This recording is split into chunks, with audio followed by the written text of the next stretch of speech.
Hi hello ನಮಸ್ತೆ ಎಲ್ರಿಗೂ welcome to ಭೋಜನ ಉಪಹಾರ ಯೂಟ್ಯೂಬ್ ಚಾನಲ್ಗೆ ನಿಮಗೆಲ್ಲರಿಗೂ ಸುಸ್ವಾಗತ. ಎಲ್ಲರೂ ಹೇಗಿದ್ದೀರಾ?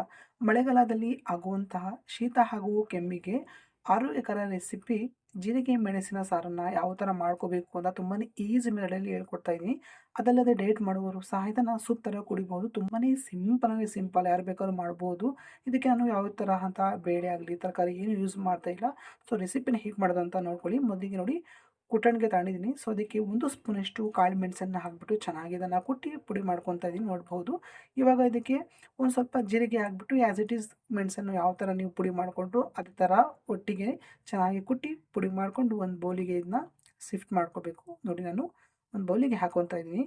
ಅದೇ ಕುಟ್ಟಣಿಗೆಗೆ ಒಂದು 10ರಿಂದ 12 ಬೆಳ್ಳುಳ್ಳಿ ಹಾಕ್ಬಿಟ್ಟು ನಾನು ಜಜ್ಜಿಬಿಟ್ಟು ಇಟ್ಕೊತಾ ಇದ್ದೀನಿ. ಡೈರೆಕ್ಟಾಗಿ ಒಗ್ಗರಣೆಗೆ ಹಾಕಲಿಕ್ಕೆ ಹೋಗಬಾರ್ದು. ಡೈರೆಕ್ಟಾಗಿ ಹಾಕಿದಾಗ ಏನಾಗ್ಬಿಡುತ್ತೆ, ಪಟ್ ಅಂತ ಸಿಡುವಂಥ ಚಾನ್ಸಸ್ ತುಂಬ ಐತೆ. ಸೊ ಅದಕ್ಕೆ ನೋಡಿ, ಈ ಥರ ದಪ್ಪ ದಪ್ಪ ಕುಟ್ಬಿಟ್ಟು ಇಟ್ಕೊಳ್ಳಿ.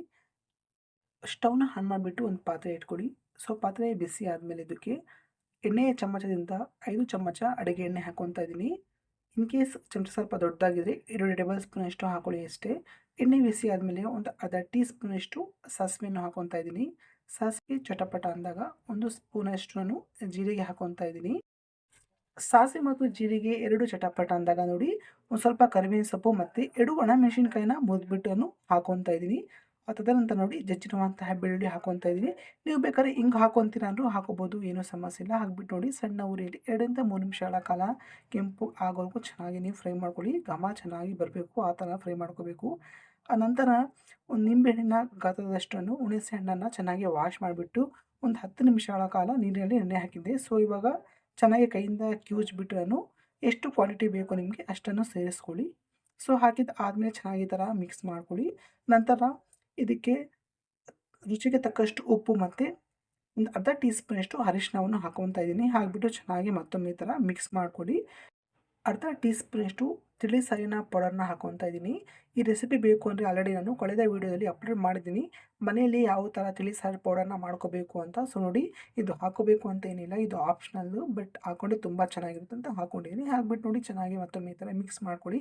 ಆ ನಂತರ ನೋಡಿ, ಒಂದು ಸ್ವಲ್ಪ ಕೊತ್ತಂಬರಿ ಸೊಪ್ಪನ್ನು ಚೆನ್ನಾಗಿ ವಾಶ್ ಮಾಡಿಬಿಟ್ಟು ಸಣ್ಣದಾಗಿ ಕಟ್ ಮಾಡಿಬಿಟ್ಟು ಹಾಕ್ಕೊತಾ ಇದ್ದೀನಿ. ಹಾಕ್ಬಿಟ್ಟು ಮತ್ತೊಮ್ಮೆ ಈ ಥರ ಚೆನ್ನಾಗಿ ಮಿಕ್ಸ್ ಮಾಡ್ಕೊಳ್ಳಿ. ಇವಾಗ ನೋಡಿ, ಸಣ್ಣ ಉರಿಯಲ್ಲಿ ಒಂದು 4ರಿಂದ 5 ನಿಮಿಷಗಳ ಕಾಲ ಚೆನ್ನಾಗಿ ಕುದಿಸ್ಕೋಬೇಕು. ನಂತರ ಕುದಿ ಬಂದಾಗ ಸ್ವಲ್ಪ ಬೆಲ್ಲ ಹಾಕ್ಕೊಳ್ಳಿ. ಬೆಲ್ಲ ಹಾಕೋದ್ರಿಂದ ಹೆಚ್ಚಿನದಾಗಿ ಹುಳಿ ಕಾಣಿಸ್ತು ಅಂದರೆ ಈ ಬೆಲ್ಲ ಹಾಕ್ತಿರಲ್ವ ಆವಾಗ ಬ್ಯಾಲೆನ್ಸ್ ಆಗುತ್ತೆ. ಸೊ ಅದಕ್ಕೆ ನಾನು ಬೆಲ್ಲ ಹಾಕ್ಕೊಂಡಿದ್ದೀನಿ. ಹಾಕ್ಬಿಟ್ಟು ನೋಡಿ, ಈ ಥರ ಕುದಿ ಬರ್ತಾ ಇದೆ ಅನ್ಬೇಕಾದ್ರೆ ಸ್ಟವ್ನ ಆಫ್ ಮಾಡ್ಕೊಬೇಡಿ. ಇದು ಪರ್ಫೆಕ್ಟಾಗಿ ಆಗಿದೆ. ನೋಡಿ, ಈ ಥರ ಬಿಸಿ ಅನ್ನಕ್ಕೆ 2 ಸೌಟಷ್ಟು ಜೀರಿಗೆ ಮೆಣಸಿನ ಸಾರು ಹಾಕಿ ಕಲಿಸ್ತಿದ್ರೆ ತುಂಬಾ ಚೆನ್ನಾಗಿರುತ್ತೆ. ಸೊ ನೋಡಿ, ಬನ್ನಿ ಸವಿಯೋಣ. ನಾನೇ ಮಾಡಿಬಿಟ್ಟು ನಾನೇ ತಿಂತಿದ್ದೀನಿ ಅಂದ್ಕೊಬಿಟ್ಟು ದಯವಿಟ್ಟು ಎಲ್ಲರೂ ಬನ್ನಿ. ಈ ರೆಸಿಪಿ ಇಷ್ಟ ಆದರೆ ದಯವಿಟ್ಟು ಲೈಕ್ ಮಾಡಿ, ಸಬ್ಸ್ಕ್ರೈಬ್ ಮಾಡಿಕೊಡಿ. ನನ್ನ ಚಾನಲ್ನ ಆಶೀರ್ವದಿಸಿ ಬೆಳೆಸಿ ಅಂತ ಕೇಳ್ಕೊತಾ ಈ ರೆಸಿಪಿನ ಇಲ್ಲಿಗೆ ಎಂಡ್ ಮಾಡ್ತಾಯಿದ್ದೀನಿ. ಮತ್ತೆ ಹೊಸ ರೆಸಿಪಿಯೊಂದಿಗೆ ಸಿಗ್ತೀನಿ. ಅಲ್ಲಿವರೆಗೂ ಎಂಜಾಯ್ ಮಾಡ್ತಾಯಿರಿ. ಶುಭವಾಗಲಿ. ಬಾಯ್.